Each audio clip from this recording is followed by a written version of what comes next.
Hi, it's Lisa Cuneo. Welcome to my scrapbook table. This layout is for the Rainbow Crush YouTube and Instagram hop. It's organized by Tara, who is the paper snob here on YouTube. And we're working our way through lots of colors, and the month of April, the color assigned is purple. So I'm showing you a few things here. The papers are from this Natural Beauty set from Creative Memories. I pulled out some brads that I end up not actually using. I have a glassine bag, some film strip type things from 49 and Market, and a couple cut aparts from an old paper pad I think I bought at Michael's. I have a photo there of a spunky little girl, and I'm thinking about what I'm going to do. I don't use purple very much in my scrapbooking or my card making. And so I didn't know how I was going to come up with a page that was 75% purple. But I decided I was going to give it my best shot. So I have two of these sheets of paper. I bought this pack at a crafting thrift store in Virginia when we were on the road a couple weeks ago. And I think it was $2 for the whole pack. And this was, other than some cardstock, I didn't really have much purple paper, so I thought I've got to make this work. And so I'm fiddling around with some things here. I used the other sheet that's just like this to do the matting on the photo, a layer of the green and a layer of the purple. I put the 49 and Market piece there in the corner. I am going to mount the little cut apart card that says "Just a Girl Growing Wings." That's going to go on the glassine bag. And just to make sure it'll stick, I used both kinds of adhesive on there.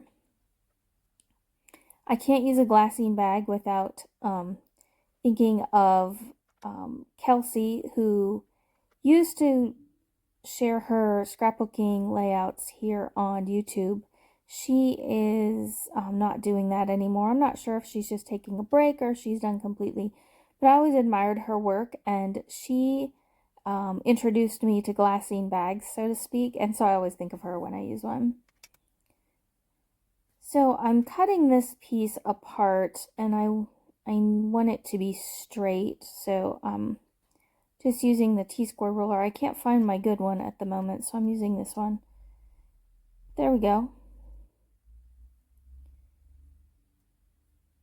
And it must not have been quite right there.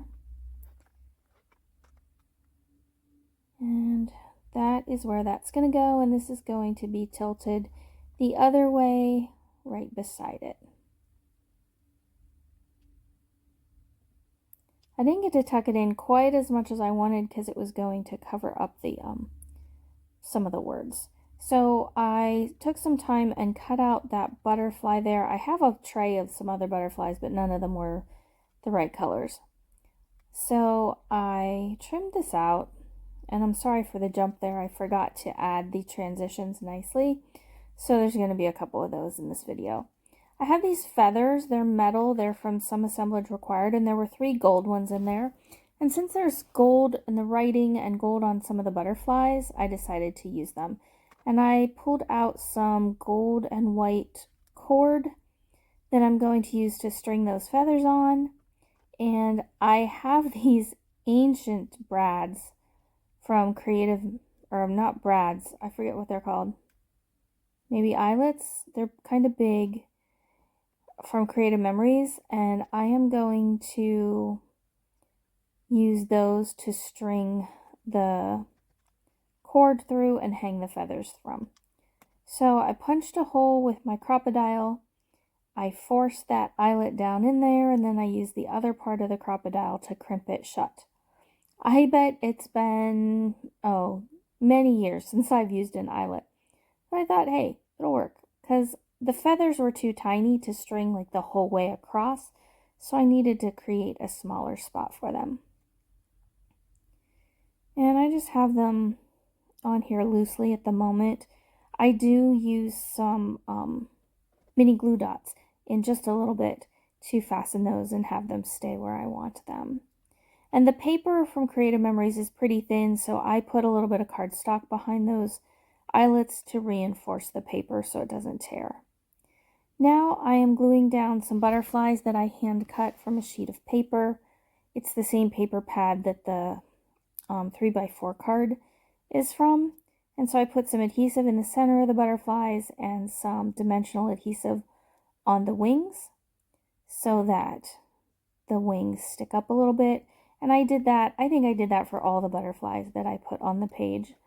I don't have you watch all of it. I trimmed a lot of that out because it was very repetitive.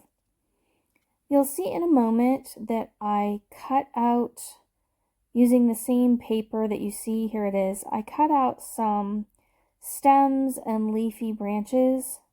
Also, I'm showing you that I used that gold pen to add some gold to the butterfly wings that I cut out.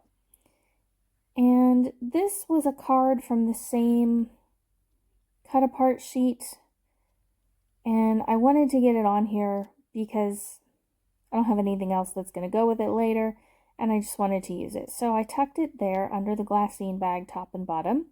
I also inked up a piece of paper that I created a base going across there with. It was black and white with like circle letters on it. So I just inked it up with a little bit of Villainous Potion ink and maybe a lavender one too.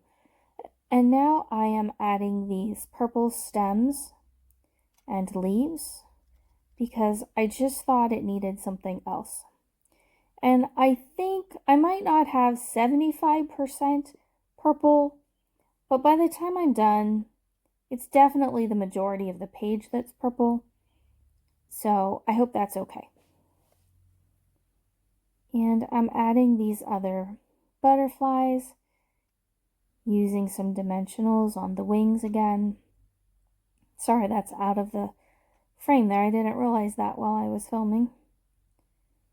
I put one here. I have three or four different kinds of butterflies that I cut out. We're coming up to the end. I do some journaling, which you'll see in the still shots. Also, in the description box below, I will try to have a link to the playlist for the others who are playing along, and you can see some purple scrapbook pages, either on YouTube or Instagram. I'm so glad you joined me today. I really appreciate you being here.